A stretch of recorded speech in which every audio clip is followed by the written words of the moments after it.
Hello, ladies and gentlemen, and welcome back to the Super Chunter Bros Open Mic session. I am Solovar, and next to me is my good friend Kartaal. Hello again, everyone. So, today's topic...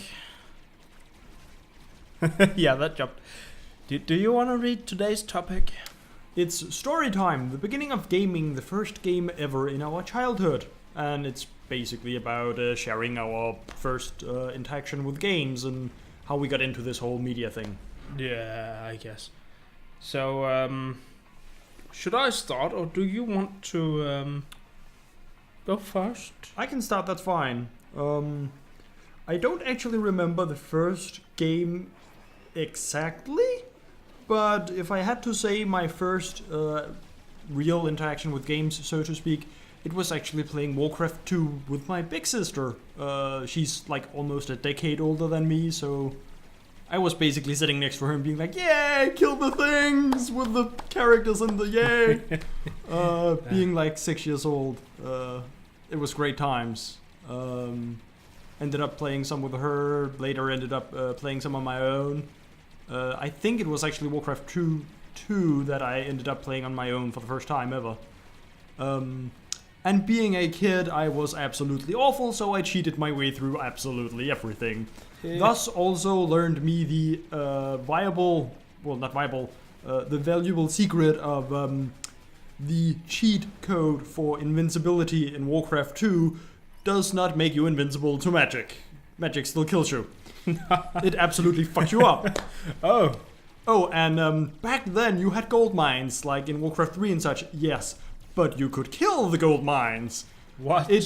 Yes, you could kill the gold mines. They had a health bar. Okay. And they had like I'm not actually sure if it's just a billion HP or they had a ridiculous amount of armor or something.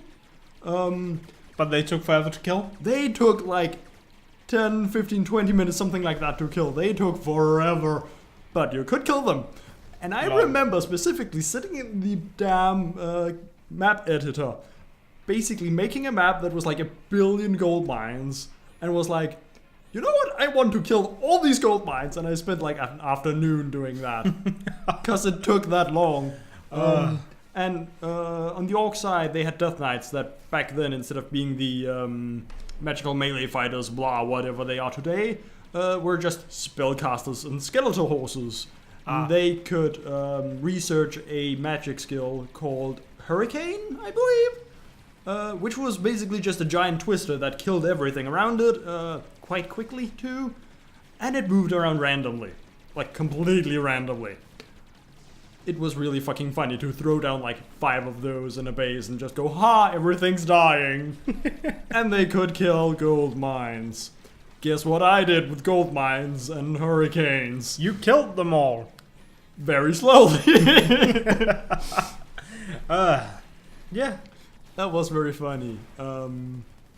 Like the only other game I really remember from roughly back then is actually the original StarCraft, which I enjoyed much the same way as I did Warcraft. Okay. So yeah, that's basically my beginning of gaming. The first game I ever played was well, at least the first one I remember. It was just Jackrabbit. Oh yeah, you've 2D, talked about that quite a bit. Yeah, 2D side scroller. It's actually not. Well, let's just say it's like a bit of a clone of Sonic the Hedgehog. In terms that the character can run really fast. But he also had a gun. And one of the things this game was known for was its great music, actually. I'm just sitting here listening because I had literally never heard about Just Jackrabbit before I met you. Like, that was completely foreign to me. Yeah, it even required, the game itself required a special setup for its music. What's it called, player arrangement, because it used a very special card, and getting this to play on other cards or even a regular PC today is, well, getting it to play decently is a bit of a challenge. Yay, old tech. Yeah, because old tech is actually better at playing music than new tech. Surprisingly. Some of it certainly is, and that's a bit scary. Like, why the fuck did we go backwards in regards to, well, that? Because people can't tell the difference when they hear a CD or radio, for example. That's what people went to. And it didn't really carry on to our newer devices. I mean, my newer devices supports the modes, actually. It doesn't go to the full range of... I don't remember what the card is. If I research it and look it up, you'll see it on screen. But it was basically like... Today our cards go up to, I think it's 24, 28-bit. Something like that? And regular music is 16. Yeah. Yes, Jackrabbit used 32. Right, yeah. There was a special card that could play these 32. I don't remember the card name, but it has special chip and everything. It was something like Sound Blast or Sound Master or something like that. Something along those lines. It used a special... back then they used sound channels. Oh, yeah. So a card only had like 10 sound channels. Today we technically just use one channel and that's it. Kind of. Yeah, we It's a just little layer weird. them all together. Yeah. Instead of then, where you were like, yeah, we have 10 channels. This is how we do music. So getting the music from Just Jackrabbit to play right on a PC today is slightly difficult. Certainly some trickery required. Yeah. If you remember Marcus. Yeah. He knew everything about this. Yeah, I was sitting thinking about him the whole time, and I was like, should I mention him? And I've mentioned him. Yeah. And I guess it's okay because it's only his first name. A lot of people, that name. Yeah, certainly. That said, he isn't part of our group, but he is actually, by coincidence, one of my neighbors. Oh. Yeah, that's right. You live in that... Yeah, there. It's... It's a place. Yeah, people live together. It's not college. And now I'm like, how do I talk a phrase? Whatever. We never mind. Sorry for that big Yeah. empty space of empty. The other game I played was Commander Keen. Oh Jesus! Mentioning Commander Keen basically brings me back to one of my old friends from back in those days, and he played Commander Keen, and I think it was like the first 2 or 3 Doom games. To the point where he had fucking memorized everything. He could play through the entirety of those games in like half an hour or something bullshit like that. Lol. It was ridiculous. Then again, we basically did that with games back then. We had like 4 games, and that's what we spend our time doing. We played those games over and over and over again. Oh, I remember. I did have the N64, but it was, it was purchased used. Oh yeah. It was the first real console that I bought from new, the GameCube. When I bought that, I bought it without a memory card. Oh. So I spent like the first 3 weeks on that console, unlocking characters for Super Smash Brothers over and over for 3 weeks. I remembered something because at some point in time, my one of my memory cards, like the memory card for my PlayStation 1, sort of broke. So in the Crash Team Racing, a game I actually played quite a bit back then, I could save in 3 of the 4 slots it had available. But the bottom right slot, if you saved anything there, the moment you turned off the machine, it would wipe all the slots. Wow. Everything. Wow. And it took me quite a while to figure that out, because I just basically saved things, and then now and then things would just disappear, and I was like, what the fuck, why did that happen? So I got to a point where I could go through basically the entire story in a couple of hours. thinking back on that was incredibly nerdy because you had some secret paths in some of the levels that were. Some of them were really easy to do, and some of them were basically you're flying across like a giant ass pit, and it's really hard to hit the timing for the jump and the distance and all. And I could basically just do those on command. I just did them. And those were really fucking hard. Like, I don't think I could do them today. It would take some practice. There is one specific stage I can boost around the whole stage in Crash Team Racing. That's actually a really good game. Yeah. Thinking back on it. And that's like that's the only big achievement I have is to say, yeah, I can make 400 boost combo on this track. That's the only achievement I had. It's one of the ice tracks even. I don't remember which level that could be. It has like I think a curve, and you can sort of jump the curve if you do it right with a little shortcut. You needed a boost or a very high boost combo. Oh yeah, that level with the It had a series of basically platforms with boosts on, with pits between them. Yeah. That that level. We're like that level. We know which level it is, but we can't tell you the name of it or anything because we know the level by layout. If I care, I'll research, put the name on screen. That's unlikely. But all this talking about other games and such, it ended up making me think we only talked about our first games, and those just coincidentally ended up being PC games. We didn't talk about consoles until randomly floating into it like this. Like some of the first console games I played were with some of my friends, basically in and after school institution camp things, like where you were while your parents were at work. Yeah. And one of them that we really enjoyed was Bubble Bobble. Oh. The thing with the little dragons where you put things in bubbles and then you pop the bubbles to clear the levels. Really quite a good game, I think, but back then we just dirtled around and tried to get through it and we never really managed. Mm-hmm. And later on I learned that, well, you can complete it once and then you get the bad ending and then you're basically told, hey, do this again without dying. Ha! That game is really fucking hardcore. Yeah.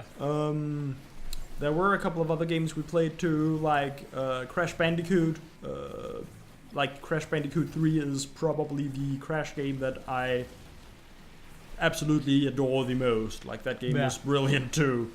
My first console game that I owned was Mario Party 2. Oh. I bought it, in combination with a console.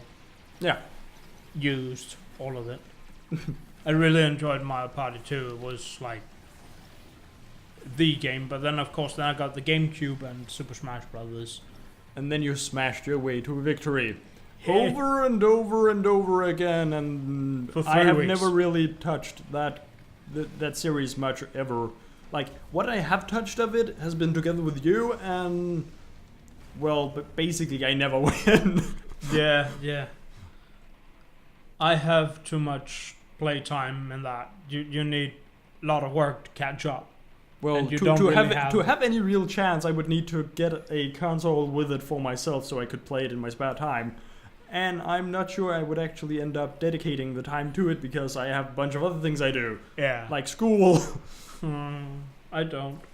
Well, I do. But I don't have school. Yeah. Like I was like, you do have school? Oh.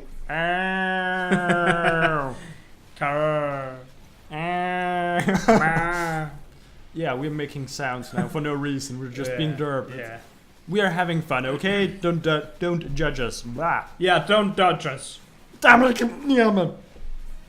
job. Thank you. Very appreciated. Yeah. Haha. What else is there in gaming? I had a Game Boy. Oh Jesus, I remember having my original Game Boy, having like 2 games for it, but I only ever played Pokemon Red. I played that game so much. Oh my god. Is there a game on the Game Boy I know back and forth? Then it's the first Kirby's Dream Land. Oh, It is also a very easy game to, just pick up and beat in half an hour. Yeah, like, that's sort of the point with that kind of game. It was really short, but the Pokemon games were fucking 30-hour long marathons. My cousin Holy was shit. my cousin was really good at Pokemon. I never really got good at it as such. I just did things, and then by trial and error sort of learned this thing is pretty good. I never cared much. I just wanted to complete it. So I tried at random and did things at random, then things sort of worked out for me, and I was happy with that. And then I learned you could duplicate items, and I fucking nerded that shit. Yeah, though duplicating rare candy is not that great, actually. Yeah, I heard that too, and I never really tried figuring out whether or not that was a real thing or not. It's a real thing. At a certain point, the stats just stop going up for your Pokemon when you feed it rare candy. Huh, I never noticed that. And I think it's like you can give it 3 pieces, that's it. Wow.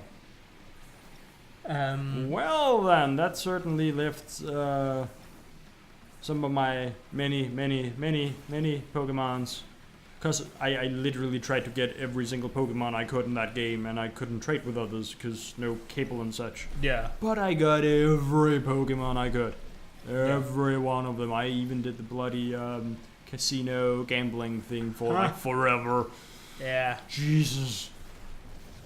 I never completed all Pokemons, but I did get 6 Pokemons to level 100 without cheating. I think I did that. I believe I did that. I don't remember that detail specifically. Well, Pokemon is also a little weird because when you capture Pokemon, their stats are sort of... They're not random, but they're not completely static either. So you can catch 5 Pidgeys, and some Pidgeys would have, if they're like level 2, they'll have 1 point higher. Yeah, like they were random within some span. Yeah, so you could have a level 1 Pidgey that was stronger than a level 3 Pidgey, technically, if you spent time catching Pidgeys enough. And basically what that gave you was an end result, because the growth a Pokemon experiences is also higher if its base stat is higher.